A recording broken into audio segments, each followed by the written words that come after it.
ጠብመንጃ ሰላም ሊያመጣ ባልቻለበት እናቶች በረሃብ አለንጋ የልጆቻቸውን ነፍስ በሚነጠቁባትና ደም በየሜዳው በሚፈስባት የዛሬቱ ኢትዮጵያ አንድ እጅግ አስገራሚና ልብ ሰባሪ የሆነ የታሪክ ምጸት እየተፈጸመ ነው። ግዙፍ ጦር፣ ታንክና የደህንነት መዋቅር ያለው መንግስት ሀገር ማረጋጋት ሲያቅተው ሌሊት ተደራጅቶ ማንን ያሳድዳል ብላችሁ ታስባላችሁ? ሽፍታን አይደለም፣ አማጺንም አይደለም፣ ነፍሰ ገዳይ ወንበዴዎችንም አይደለም። አገዛዙ ሙሉ ኃይሉን አሰማርቶ በሌሊት በር እየሰበረ ያለው ጊታር ያነገበውን የጥበብ ሰው ቴዎድሮስ ካሳሁንን ወይም ቴዲ አፍሮን ነው። ትናንት ከምሽቱ 3 ሰዓት መደበኛውን የህግ አግባብና የፍርድ ቤት ትዕዛዝ ወደ ጎን የተወ የመንግስት ታጣቂ ኃይል የቴዲ አፍሮን ስቱዲዮ በኃይል ሰብሮ ገብቷል። የጥበብ ማህደሩ ተዘርፏል። ማናጀሩና የልብ ጓደኛው ታስረዋል። ሙዚቃውን ያዳመጡ ወጣቶችም እየተዋከቡ ናቸው። ለመሆኑ በሚሊዮን የሚቆጠሩ ዜጎች በሚፈናቀሉበትና በሚራቡበት ሀገር ስልጣን ላይ ያለው ኃይል የህዝቡን ሆድ ባዶነት ትቶ የቴዲ አፍሮን አእምሮ ምጥቀት ለምን ፈራው? ከጂያስ ተሰሪያል እስከ ዳስታል የተዘረገው የጭቆና ዙሪትስ ሚስጥሩ ምንድን ነው? ይህ የሌሊት ወረራና የአፈና ሴራ አሁን ድንበር ተሻግሯል። የኢትዮጵያ ዲያስፖራዎች ጉዳዩን በአስቸኳይ ለአሜሪካ የውጭ ጉዳይ ሚኒስትር ማክሮ ሩቢዮ ጠረጴዛ ላይ አድርሰውታል። መንግስት በጠራራ ፀሐይ ህግ ሲጥስ፣ በሌሊት ደግሞ የጥበብ ማህደሮችን ሲበረብር ዓለም አቀፍ ማህበረሰብ ዝምታውን እንዲሰብር ተጠይቋል። ክቡራን የዚህ መሰናዶ ታዳሚዎች፣ የጥበብና የፖለቲካ ፍጥጫ በኢትዮጵያ ምድር ወደ አዲስና አደገኛ ምዕራፍ ተሸጋግሯል። ይህን አሳሳቢና ሀገር አፍራሽ ክስተት ከረሃቡ ከስደቱና ከጦርነቱ ነባራዊ እውነት ሀገር አቆራይተን በጥልቅ እንፈትሸዋለን። ለመሆኑ ቴዎድሮስ ካሳሁን አሁን የት ነው ያለው?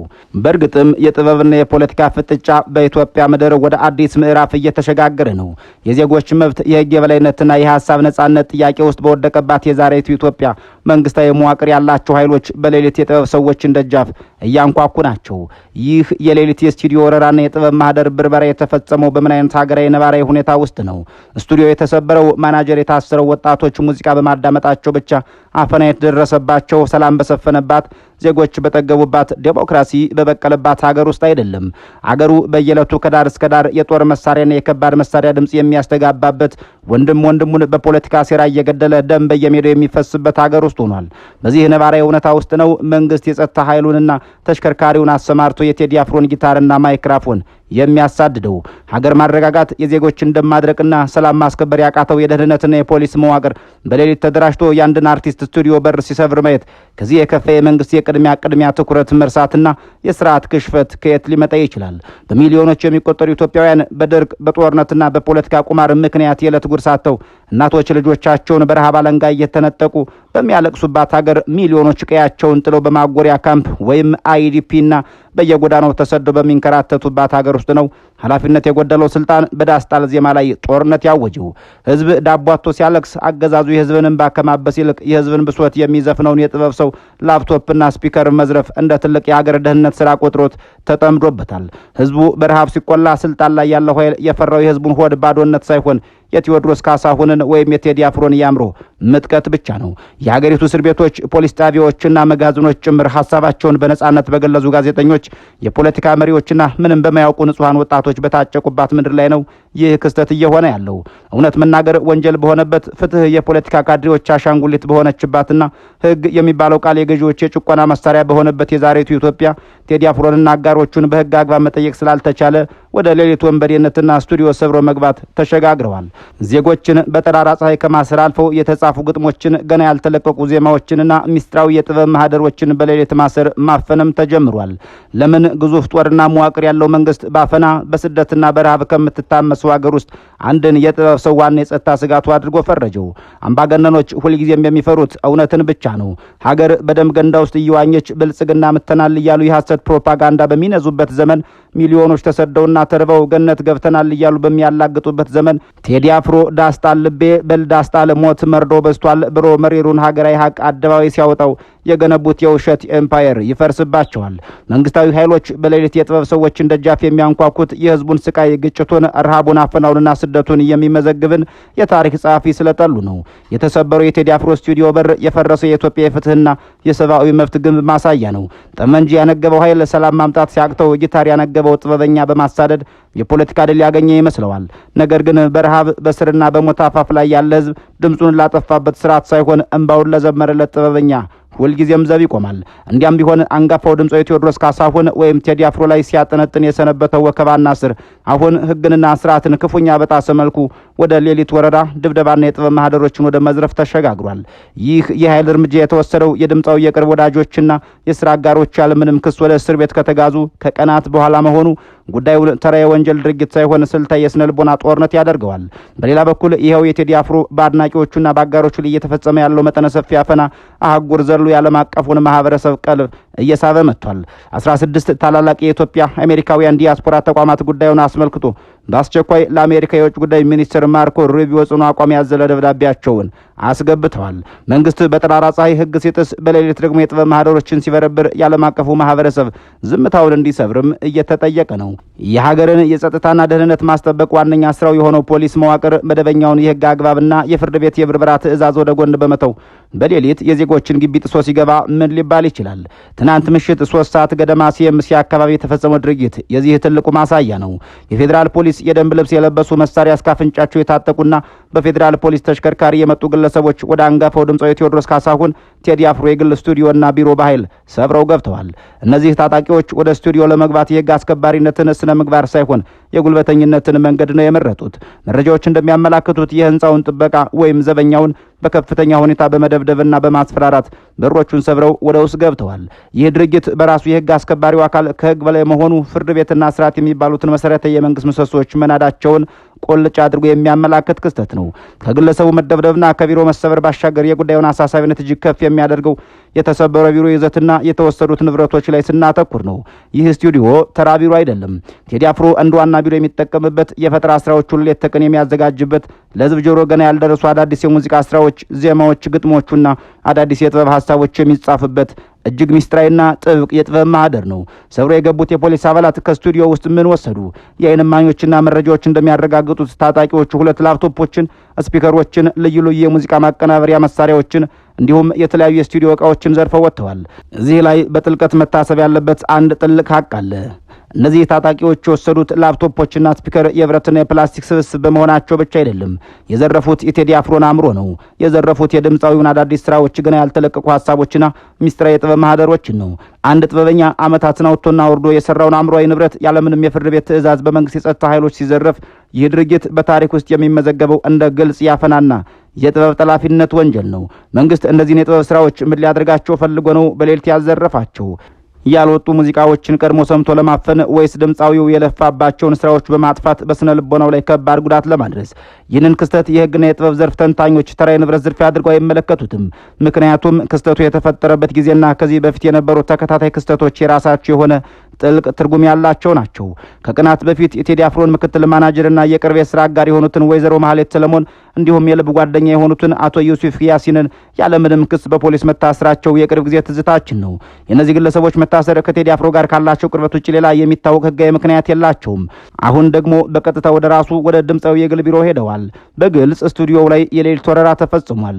ይህ የሚያመላክተው ነገር ቢኖር ይህ እርምጃ ይሆን ተብሎ የጥበብ ስራዎችን ለማስተናከል፣ ስራዎቹ ለህዝብ እንዳይደርሱ እንቅፋት ለመፍጠርና በድምፃዊው ላይ ከባድ የስነ ልቦና ጫና ለማድረስ የተቀነባበረ ስልታዊ ጥቃት ሊሆን እንደሚችል እየተነገረ ነው።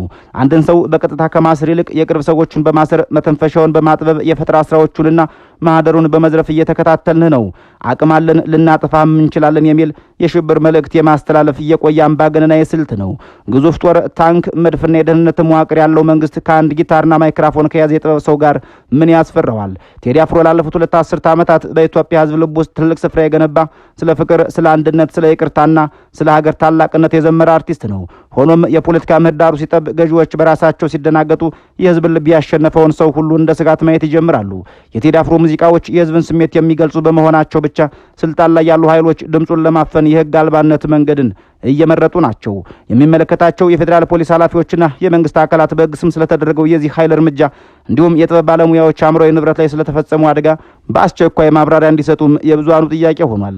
ነገር ግን ዝምታው ከቀጠለ ድርጊቱ የተፈጸመው በራሱ በመንግስት ሙሉ እውቅና ትዕዛዝ መሆኑን ከማረጋገጥ ውጪ ሌላ ትርጉም አይኖርም እየተባለም ነው። ኢትዮጵያ ውስጥ የሚፈጸሙ የሰብአዊ መብት ጥሰቶች፣ የህግ አልባነት ድርጊቶችና የነጻ ሀሳብ አፈናዎች ከሀገር ውስጥ አልፈው ዓለም አቀፍ ማህበረሰብንም እያነጋገሩት ናቸው። በቴዲ አፍሮ በአጋሮችና በአድናቂዎቹ ላይ እየደረሰ ያለውን ተከታታይ ወከባ ይህንን እውነታ በድጋሚ አረጋግጧል። የአሜሪካ የኢትዮጵያ ህዝብ ጉዳዮች ኮሚቴ ኤፒክ አሜሪካን ኢትዮጵያን ፐብሊክ አፌር ኮሚቴን ጨምሮ 16 ታላላቅ የኢትዮጵያ አሜሪካን ዲያስፖራ ተቋማት በአንጋፋው ድምጻዊ ላይ እየደረሰ ያለውን ጫናና በኢትዮጵያ አጠቃላይ እየተባባሰ የመጣውን ሐሳብን በነጻነት የመግለጽ መብት አፈና አስመልክቶ ኃይለኛ እርምጃ ወስደዋል። እነዚህ ተቋማት በአሜሪካው አዲስ ተመራጭ መንግስት የውጭ ጉዳይ ሚኒስትር ሆነው ለተሰየሙት ማርኮ ሩቢዮ አስቸኳይ ትኩረት ጥሪ ደብዳቤ አቅርበዋል። የኢትዮጵያውያን አንድነት ንቅናቄ ሊቀመንበር በሆኑት ዶክተር ባደገ ብሻው ተፈርሞ በወጣውና በሌሎች 15 ታላላቅ ተቋማት በተደገፈው በዚህ ታሪካዊ ደብዳቤ ላይ የፌዴራል የጸጥታ ኃይሎች በምሽት የድምጻዊ መኖሪያ ቤትና ስቱዲዮ በመግባት በእነሱና በቤተሰቡ ላይ የፈጸሙት ወከባና ማስፈራሪያ በዝርዝር ተቀምጧል። ደብዳቤው ለአሜሪካ መንግስት ከፍተኛ ባለስልጣናት ከማቅረቡ ጀርባ ያለው ትልቅ መልእክት የኢትዮጵያ መንግስት ዜጎችን የሚያስተዳድርበት መንገድ ከዓለም አቀፍ የሰብአዊ መብት ድንጋጌዎች ጋር መላተሙን ለማጋለጥ ነው። ደብዳቤው ከቴዲ አፍሮ የግል ደህንነት ባሻገር ሌሎች እጅግ አሳሳቢ የሆኑ ሀገራዊ እውነታዎችን ዳስሷል። የድምጻዊ ቃል አቀባይና ምክትል ማናጀር የሆኑት ወይዘሮ ማህሌት ሰለሞን መታሰራቸው አንድ ማሳያ ሲሆን ከዚህም በባሰ ሁኔታ በአዲስ አበባና በተለያዩ የሀገሪቷ ክፍሎች ወጣቶች የቴዲ አፍሮን ሙዚቃዎች በማዳመጣቸውና በማህበራዊ ሚዲያ በማጋራታቸው ብቻ የፖሊስ ሰለባ መሆናቸውና መታሰራቸው እጅግ አሳሳቢ ክስተት መሆኑን ደብዳቤው አብራርቷል። በ21ኛው መቶ ክፍለ ዘመን አንድ ዜጋ የአንድን አርቲስት ሙዚቃ ስላዳመጠ ብቻ እስር ቤት የሚገባበት ሀገር የተገነባው ዜጎች እንዴት ቢገመቱ ነው? ይህ አይነቱ አፈና የሚታየው እጅግ ዘግናኝ አምባገነናዊ ስርዓት በሰፈነባቸው እንደነ ሰሜን ኮሪያ ባሉ ሀገራት ብቻ ነበር። ኢትዮጵያ ውስጥ ሀሳብን በነጻነት የመግለጽ መብት፣ የጥበብ ነጻነትና የዜጎች ማህበራዊ ምህዳር እስከምን ደረጃ ድረስ እንደተጠበበ እናም አደጋ ላይ እንደወደቀ ይኸው የዲያስፖራው ደብዳቤ ለዓለም መንግስት ቁልጭ አድርጎ አሳይቷል። ቴዲ አፍሮ ተራ ዘፋኝ አይደለም። በኢትዮጵያ ውስጥ በሚሊዮኖች ለሚቆጠሩ ዜጎች ከተለያዩ ብሔሮች ለተወጣጡ ወጣቶችና ለመላው የኢትዮጵያ ዲያስፖራ ትልቅ ተጽዕኖ ፈጣሪ የጥበብ ሰው ነው። በእርሱ ስራ አጋሮቹና በአድናቂዎቹ ላይ እየተወሰደ ያለው እርምጃ በአጠቃላይ ሀገሪቱ ውስጥ እያደገ የመጣውን የፖለቲካና የዜጎች መብት አፈና የሚያሳይ ትልቅ ሊትመስ ሆኖ አገልግሏል። ኤፓክና አጋር የዲያስፖራ ተቋማት የአሜሪካ የውጭ ጉዳይ ሚኒስቴር በቴዲ አፍሮና በሌሎች አደጋ ላይ ባሉ ግለሰቦች ዙሪያ ያለውን ሁኔታ በቅርበት እንዲከታተልም አሳስቧል። የኢትዮጵያ መንግስት የሚያደርገው እያንዳንዱ የህግ ጥሰት በዓለም አቀፉ ማህበረሰብ መነጽር ውስጥ እየገባም ይመስላል። በተጨማሪም የዲያስፖራ ተቋማቱ የአሜሪካ መንግስት አሁን ስልጣን ላይ ካለው የኦህዴድ ብልጽግና ባለስልጣናት ጋር በቀጥታ በመነጋገር ሐሳብን በነጻነት የመግለጽ መብት እንዲከበር ጠንካራ ግፊት እንዲያደርግ ጠይቀዋል። የጥበብ ሰዎች፣ የሰብአዊ መብት ተሟጋቾች፣ አንቂዎችና ነጻ ድምጾች ከወከባና ከበቀል እርምጃ እንዲጠበቁ ዓለም አቀፍ የሰብአዊ መብት ድንጋጌዎች ወይም ዩኒቨርሳል ዲክላሬሽን ኦፍ ሁማን ራይትስ መሰረት ያደረገ ማዕቀብና ግፊት እንዲደረግ በአክብሮት ተጠይቋል። ይህ ዲፕሎማሲያዊ ጫና ለኢትዮጵያ መንግስት ትልቅ ራስ ምታት መሆኑ አይቀርም። ሀገሪቱ በኢኮኖሚ ቀውስ፣ እርስ በርስ ግጭትና በዲፕሎማሲ የመነጠል ውስጥ ባለችበት በዚህ አስቸጋሪ ወቅት መንግስት የራሱን ዜጎች እውቅ የጥበብ ሰዎችን በማሳደድ ዓለም አቀፍ ትኩረትን ወደ ራሱ አሉታዊ ገጽታ መሳቡ ትልቅ ፖለቲካዊ ኪሳራው ነው። ቴዲ አፍሮ ቢሮ መሰበር፣ የላፕቶፖች መወሰድ፣ የማናጀሮቹ መታሰርና አድናቂዎቹ ሙዚቃውን በመስማታቸው ብቻ መዋከባቸው የአንድን አርቲስት ታሪክ ብቻ የሚያሳይ አይደለም። ይህ የኢትዮጵያን የፍትህ ስርዓት የህግ የበላይነትን መጓደልና የመንግስትን ፍርሃት የሚያሳይ የዘመናችን ትልቁ ትዕይንት ነው። ጥበብ በተፈጥሮዋ ነጻ ናት። በጠመንጃ ልትገደብ፣ በፖሊስ ወረራ ልትታፈን አትችልም። ቴዲ አፍሮ በኢትዮጵያ ውስጥ የሰራውን ስቱዲዮ በፌዴራል ፖሊስ ሊሰበር ይችላል። የወሰዳቸውን ላፕቶፖች፣ ስፒከሮች እንጂ በውስጡ ያለውን ጸጋና የህዝብ ፍቅር አይደለም። መንግስት የዜጎችን ደህንነት ከመጠበቅ ይልቅ የጥበብ ማህደሮችን መበርበር ውስጥ መግባቱ የስርዓቱን የሞራል ልዕልና መውደቅ አመላካች ነው። ዲያስፖራው ድምፁን ማሰማቱና ለአሜሪካ መንግስት ደብዳቤ መጻፉ የፍትህ ጥያቄው ድንበር ተሻጋሪ መሆኑን የሚያረጋግጥ ነው። የኢትዮጵያ ህዝብ፣ የጥበብ አፍቃሪው እንዲሁም የህግ አካላት ይህንን ግልጽ የህግ ጥሰት በዝምታ ሊያልፉት አይገባም። ዛሬ በቴዲ አፍሮ ስቱዲዮ የተጀመረው የህግ አልባነት ወረራ ነገ በማንኛውም ዜጋ ቤት በር ሊያንኳኳ ይችላል። ህግ የሌለበት፣ የፍርድ ቤት ትዕዛዝ የማይከበርበት፣ በሌሊት ንብረት የሚዘርፍበት ስርዓት መጨረሻው ውድቀት ነው። ጥበብና ነጻነት ግን መቼም ቢሆን አሸናፊ ናቸው። በያላችሁበት ዓለም ሰናይ ጊዜ እየተመኘን እንደዚሁ እንሰናበታለን።